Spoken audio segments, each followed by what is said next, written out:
Before you cast your first spell, you need protection, grounding, clearing, shielding. These are the 3 skills every beginner should learn first.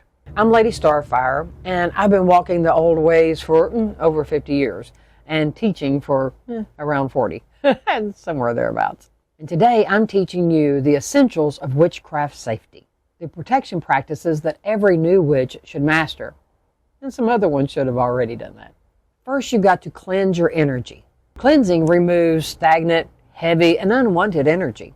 You know, all that stuff that connects to you when you go to the store, work, wherever there's just makes you feel it. Okay? So, yeah, you want to cleanse that away before you do anything. And here's some ways to do it. With smoke, that means like from incense, breath, sound, visualization, water, especially salt and water. And if you don't have certain things around, intention can help a lot. Intention is 99% of everything. You don't need tools, you just need awareness. Next is grounding yourself. This grounding is so important to ground out all that energies, okay? Grounding stabilizes your energy and brings you back into your body. Imagine roots flowing from your feet into the ground. Feel the calmness that comes from this. Feel the strength that you feel by being rooted in there. Because grounded witches make much stronger magic. Next, you need to learn to shield your aura. Shielding is energy protection.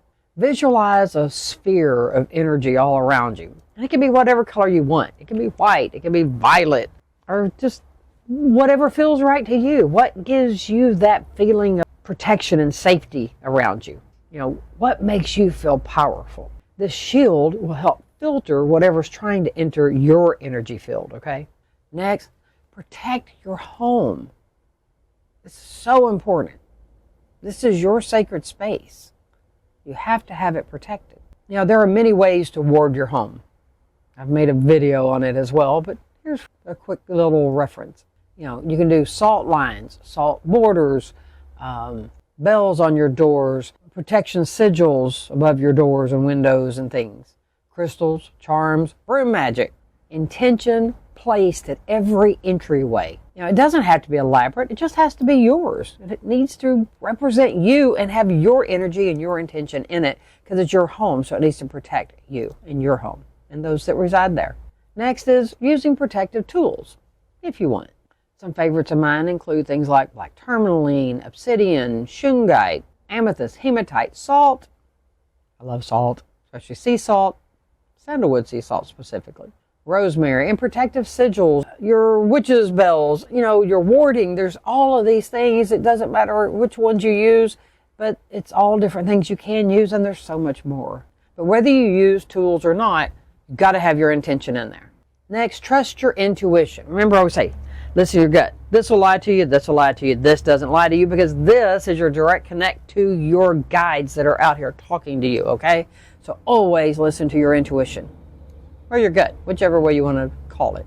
You know, if something feels off, cleanse, okay? Cleanse out that energy. Sweep your house, sweep you, whatever, ground, you know, put up more shields. Your intention is trying to help you, and it's growing and getting stronger, and it's talking to you, so you have to learn to listen, okay? Don't go, well, no, it's probably nothing. No, no, no. If it's telling you, so pay attention, okay? And act on that. Next is make protection a practice. Protection shouldn't only be when something's wrong or feels off. If you do it all the time, you know, you don't have to worry about it because things can get in because you do it regularly. You know, daily rituals keep your energy strong, protected, and safe. So come up with a daily ritual to do. And you can change it up a little. I mean, it doesn't have to be the exact same every day, but make it to where there's something you do every day, okay? Some form of cleansing that helps keep everything protected for you. If you want to learn more about protections and a full witchcraft foundation, come join my classes.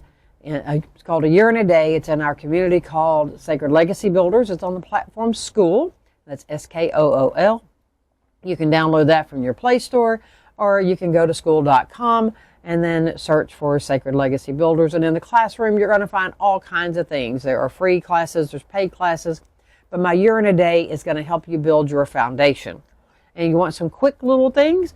I have an app that I just built. It is called sacredlegacyportal.com because it is a web-based app. You can still download it to your phone, but go there, check it out. There's a whole lot of free stuff in there, and the full thing on it is only $10 a month, which is very minor, especially compared to all the information that you're going to get. It's kind of your one-stop shop to help you find a lot of different things, okay?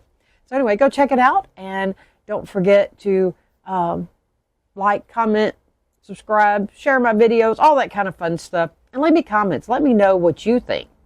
You know, what's your favorite part of this? How, you know, do you want to share little things about, you know, things that maybe you do to protect or cleanse and stuff. So anyway, I appreciate you watching and supporting my channel, and I wish you love and protection and healing and all of those good things. And come say hi, all right? And there should be videos popping up. One of these will be the ones of this series, and the other one gives you links to all the other videos. So anyway, I hope to see you in the next video. And until then, have a wonderful day and blessed be.